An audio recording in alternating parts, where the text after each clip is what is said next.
राधे राधे, जय श्री कृष्णा। आप सब कैसे? उम्मीद करती हूँ आप सब अच्छे होंगे। और बारिश अभी तक हुई नहीं है। परसों मैंने वीडियो चढ़ाया था, उसमें बोला था कि बारिश हो रही है, तो थोड़ी थोड़ी बूंदाबांदी हुई। यानी ऊपर जो पलंग जोड़ छांट होती है वो उतनी ही बारिश हुई। अभी तक बारिश अभी हुई नहीं है। आज बादलवाई हो रखी है, मौसम भी बहुत अच्छा हो रखा है, हवा चल रही है। और सुबह का काम करके फ्री हो गए और पतिदेव जा रहे हैं बाजार चीनी लाने के लिए, क्योंकि उनको चाय चाहिए होती है हमेशा। हमारे घर में सबसे ज़्यादा क्या चीज़ लगती है आपको पता है? चीनी। और चीनी सबसे कम खानी चाहिए, क्योंकि उससे शुगर भी ज़्यादा बढ़ती है और सेहत के लिए भी अच्छी नहीं होती है। पर मेरे घर में सबसे ज़्यादा चीनी लगती है। शायद माने तो रोटी से ज़्यादा चीनी लगती है, क्योंकि एक कट्टा 6 महीने चलता है। और अब मैं जा रही हूँ, एक मैंने बेलपत्र लगा रखा है। अब की बार मैंने एक बेलपत्र लगाए हैं, क्योंकि शंकर भगवान को बहुत पसंद है। तो बेलपत्र लगे हैं, देखो बड़ा होगा तो देखेंगे फल लगेंगे या नहीं लगेंगे। कई लोग कहते हैं कि कई बेलपत्रों को फल लगते हैं और कईयों के नहीं लगते। मैंने लगाया है यहाँ गवार के बीच में ही, गवार का पौधा ही लगा हुआ है। यह थोड़े दिन का मेहमान है, क्योंकि गवार तो अभी महीने भर का है। उसके बाद में गंवार तो ऊपर जाएगा, इनकी लावनी कर लेंगे। और ये लगा रखा है बेलपत्र। और मेरे लगाने के बाद में ये देखो 2 पत्ते निकाल लिए, इसका मतलब इनका ग्रोथ हो रहा है।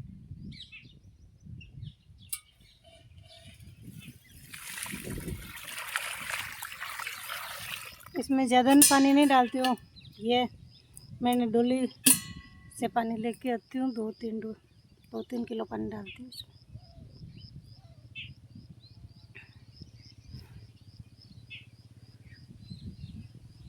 क्यों, हमारी ज़िंदगी भी इस पानी की तरह ही है। पानी अपना रास्ता खुद बना लेती है, पानी अपना रास्ता खुद बना लेती है। इसी प्रकार से प्रयास करने वाले भी अपनी सफलता का मार्ग खुद चुन लेते हैं। इसलिए आप प्रयास करते रहें। मुझे एक महिला मिली थी हॉस्पिटल में, तो उस महिला ने बोला कि आप क्या काम करते हो? तो मैंने बोला कि टीचर की तैयारी कर रहे हैं। तो उस महिला ने मुझे जवाब दिया कि आप नौकरी नहीं लगोगे तो क्या करोगे? अभी तक आप नौकरी लगे नहीं हो, आपके बच्चे हैं और घर पे आप काम करते हो, और सास भी बीमार है, क्योंकि मैं हॉस्पिटल में सास को लेके गई थी। तो मैंने बोला कोई काम कर लेंगे, घर पे बैठ के भी काम कर सकते हैं, ऐसी बात नहीं है कोई घर पे बैठ के काम नहीं कर सकता। तो उन्होंने बोला कि आप गाय भैंस रखते हो? गाय भैंस रखते हैं, एक गाय रखते हैं, ज़्यादा नहीं। शुरू से मैंने गाय भैंस का कम ही काम किया है, तो मैं गाय को दूध निकालती हूँ, थोड़ा ही निकलता है, 4-5 लीटर निकाल लेती हूँ, उससे ज़्यादा नहीं निकलता है। तो उन्होंने जवाब दिया कि आप 4-5 गाय भैंस रख लो, उससे बहुत मुनाफा होगा। हाँ, वो बात सही है, गाय भैंस से बहुत मुनाफा होता है। पर एक बात आप भी समझ सकते हो कि हर व्यक्ति गाय भैंस का काम करने लग जाएगा तो और काम कौन करेगा? कोई ज़रूरी नहीं है महिलाएं बाहर जाके काम नहीं कर सकती। और मैं यहाँ खाले पर खड़ी हूँ, जो पानी आता है यहाँ पे, तो कोई लोग आते हैं, यहाँ से रास्ता जाता है पास में से, कोई लोग आते हैं तो घूंघट निकालना पड़ता है। तो बात आई थी कि हॉस्पिटल में एक महिला मिली थी, तो उस महिला ने बोला कि लेडीज़ हो के आप क्या काम करोगे? लेडीज़ हो के आप हर कोई भी काम कर सकते हो, एक दुकान खोल सकते हो।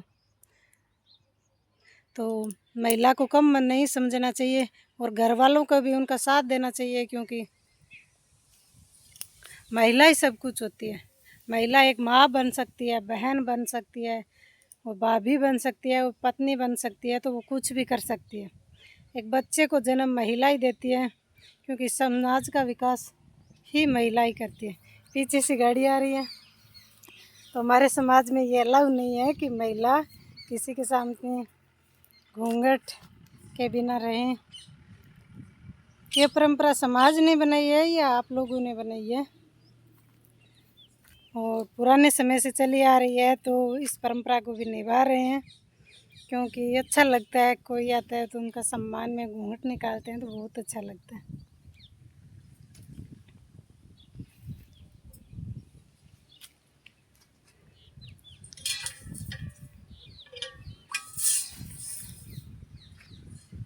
क्योंकि हमारे यहाँ कटान का रास्ता निकलता है, आगे गांव है और खेतों का रास्ता भी यहाँ से जाता है, तो हर कोई आता जाता है। तो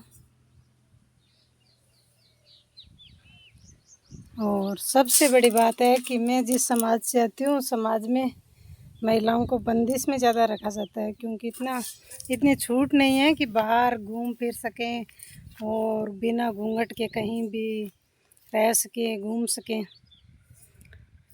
तो उस महिला को मैंने जवाब दिया कि आप एक महिला हो, महिला का साथ देगी तो कुछ भी कर सकती है।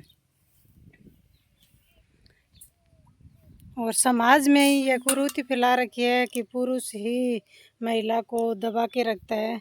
नहीं, ऐसी बात नहीं है कि पुरुष महिला को दबा के रखता है। ज़्यादातर घरों में सास बहू को दबा के रखती है। एक बेटी को आप खुला छोड़ सकते हो तो बहू को खुला नहीं छोड़ सकते। बेटी पे आप इतना विश्वास करते हो कि कहीं पे जाए तो उन पे विश्वास है कि वो कोई गलत काम नहीं करेगी। बहू पे विश्वास नहीं है, वो भी किसी की बेटी है।